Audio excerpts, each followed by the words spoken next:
안녕하세요. 박용덕입니다.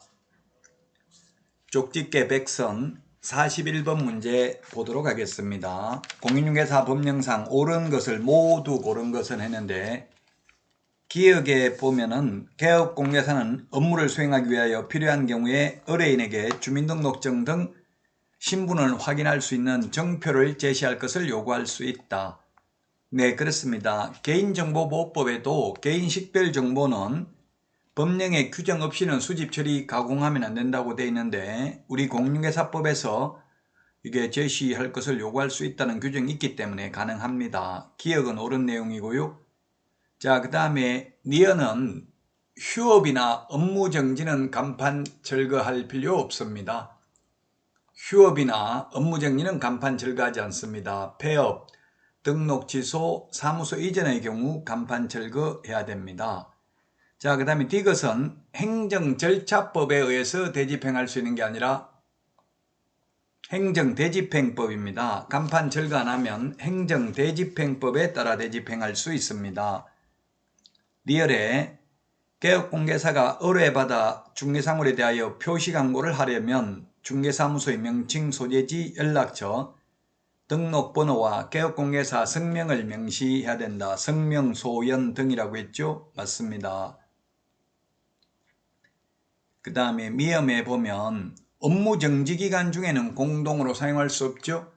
업무 정지기간 중에는 공동으로 사용할 수 없습니다. 따라서 정답은 2번이 되겠습니다. 옳은 것 2번입니다. 기억하고 리얼 두 개가 옳은 내용이 되겠습니다.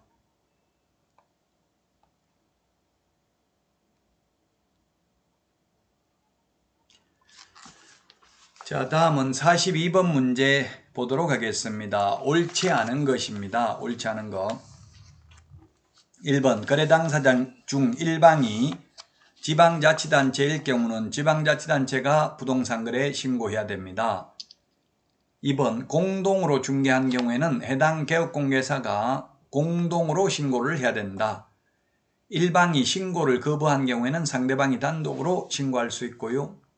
3번 거래 당사자는 그 실제 거래가격 등을 거래계약 체결일로부터 30일 이내 공동으로 신고해야 된다. 부동산 거래 신고, 해제 신고, 주택 임대차 신고 모두 30일 이내 신고입니다. 4번 누구든지 개업공개사에게 부동산 거래의 신고를 하지 아니하게 하거나 거짓으로 신고하도록 요구하는 행위를 하여서는 아니 되고 하면 500만 원 이하의 과태료입니다. 5번 거래 당사자가 부동산의 거래 신고를 한 후 해당 거래계약이 취소된 경우에는 취소가 확정된 날로부터 60일 이내에 신고관청에 공동으로 신고해야 된다 했는데 암기 프린트 35번에 2번, 3번에 있죠? 60일이 아니고 30일입니다. 30일. 그래서 60일이 X가 되겠습니다. 60일이 X이다. 정답은 5번입니다. 부동산 거래 신고, 해제 신고, 주택 임대차 신고, 임대차 계약 변경 신고 모두 30일 이내에 해야 됩니다. 자, 다음은 43번 문제 보도록 하겠습니다. 43번 틀린 것입니다. 1번 공인중개사 자격 취소 후 3년 경과되지 아니한 자는 공인중개사가 될 수 없다. 예, 맞습니다. 등록의 결격사유에도 해당되고 공인중개사의 결격사유에도 해당됩니다.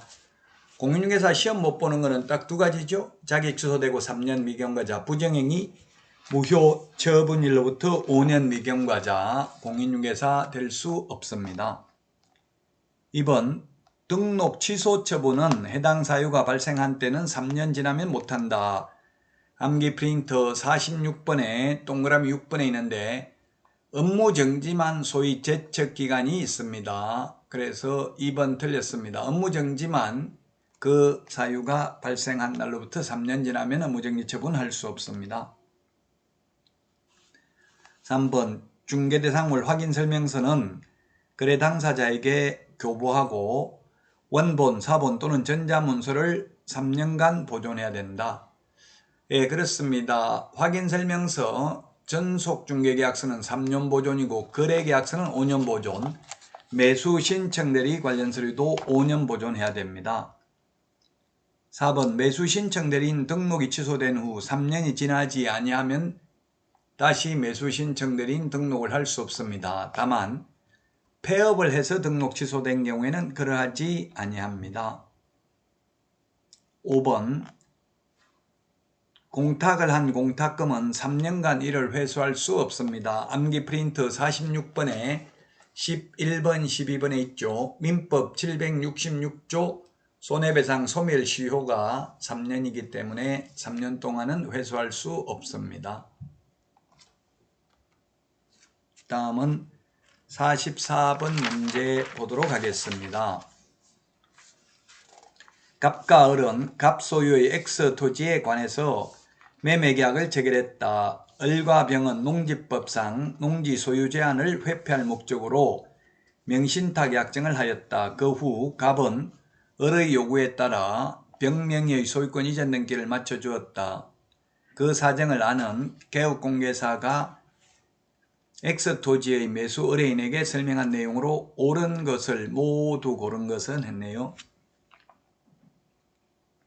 기억에 갑이 병명의로 맞춰준 소유권 이전 등기는 유효하다 했는데 무효입니다. 소위 이게 등기 명신탁이죠. 예, 그래서 명신탁 약정 무효고 그로 인한 물권 변동 효력도 무효입니다. 소위 등기 명신탁인데 그래서 유효한 게 아니라 무효고요. 그 다음에 을은 병을 상대로 매매대금 상당의 부당이득 반환 청구권을 행사할 수 있다 했는데 없습니다. 부당이득 생긴 게 없습니다. 만약 제3자에게 처분했다면 부당이득이 생겼겠지만 처분하지 않았다면 병을 상대로 부당이득 반환을 청구할 수 없습니다. 병 소유가 아니기 때문에 그렇죠. 명신탁 약정 무효고 병명의로의 등기도 무효이기 때문에 다만 병이 제3자 정에게 처분했다면 부당이득 반환 청구할 수 있습니다.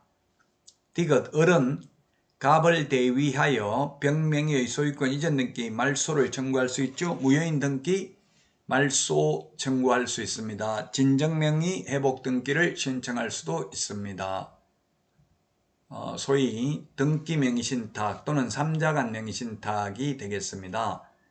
명의신탁에 대해서 최근 5년간 4문제 출제됐습니다. 거의 해마다 나왔기 때문에 꼭 숙지를 하셔야 되겠습니다. 민사특별법에도 해마다 시험에 출제되죠. 자, 다음은 45번인데요. 잘못 연결된 경우입니다. 매수 신청대리 업무정리는 1월 이상 2년 이하고요. 공인중개사법상 업무정리는 6월 이하고요. 그 다음에 중개대상물 확인설명서는 3년 보존, 매수 신청대리 대상물 확인설명서는 5년 보존이죠. 매수 신청대리 대상물 확인설명서는 5년 보존입니다. 그래서 4번이 틀렸네요. 3번 거래계약서 5년 보존입니다. 매수 신청대리 사건카드 5년, 매수 신청대리 관련 서류는 모두 5년 보존이 되겠습니다. 일반 중개계약서는 보존 의무는 없습니다. 자, 이번 시간 여기까지 하고 다음 시간에 찾아뵙도록 하겠습니다. 여러분 수고하셨습니다. 안녕.